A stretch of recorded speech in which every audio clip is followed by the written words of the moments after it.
Sergei and Evgeny Ivanovich are two wealthy Russian drug smugglers.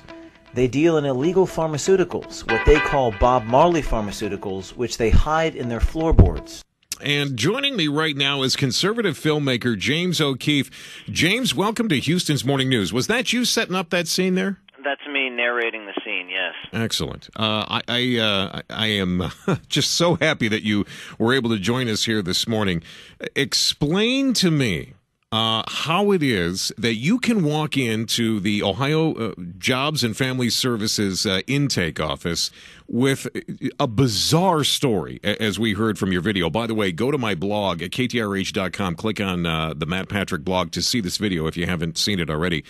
James, it seems to me like, that this person would have smelled a rat. I mean, it was so bizarre, the story that you presented.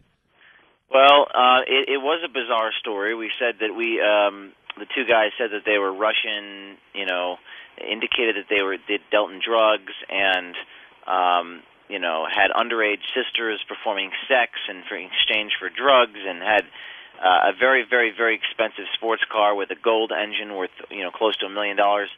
And what's even more absurd is that they assisted us and gave us advice on how not to put down the car and how to declare things as babysitting. And right.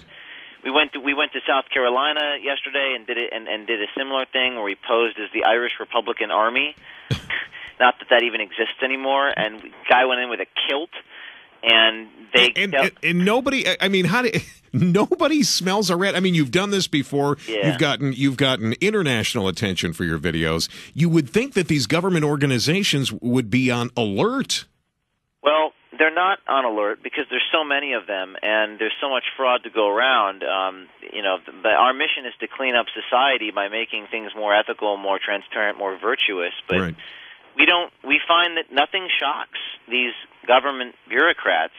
I go into these offices intending to shock them, and they often shock me by going along and assisting me no matter what my situation is. Right. Joining me for part two of our conversation, James O'Keefe, conservative filmmaker. James, welcome back to Houston's Morning News. It's great to have you.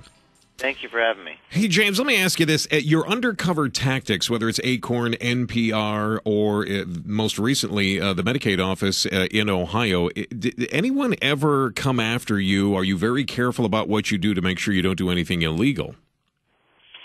I am careful. And there are many states in the country where you can't do this work, like California and Maryland and Pennsylvania and Florida, where it's you can't film people without their permission. So you have to avoid those states, and you also have to avoid going undercover inside of a federal building or making false statements to federal employees.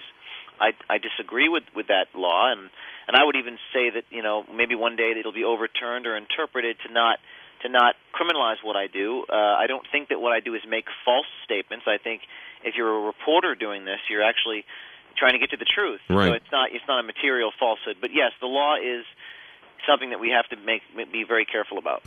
Go to my blog, KTRH.com. Click on the Matt Patrick blog. Just click on my face on the homepage to see James O'Keefe's latest video. It is absolutely amazing. You must look at it. What fuels your passion, James? What fuels your passion to keep on doing what I consider to be great work?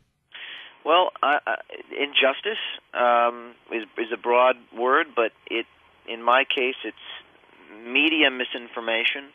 Has always fueled me since I started doing this stuff in college 7 years ago.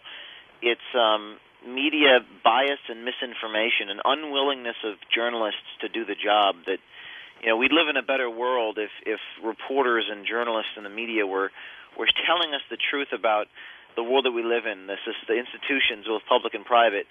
And I am driven by the bias and the bigotry and the insanity that is the mainstream media. And I instead of complaining about it, instead of just criticizing the media, by doing these stories, you really indirectly expose the media itself, James, because they are shown to are not to be doing the job. And James, I want to thank you for what you do. Continue to do what you do. Continue that passion, and we will continue to watch those videos and post those videos here on Houston's Morning News. Best of luck to you, James. Keep in touch. Thank you very much. All right, James O'Keefe. See that video, KTRH.com.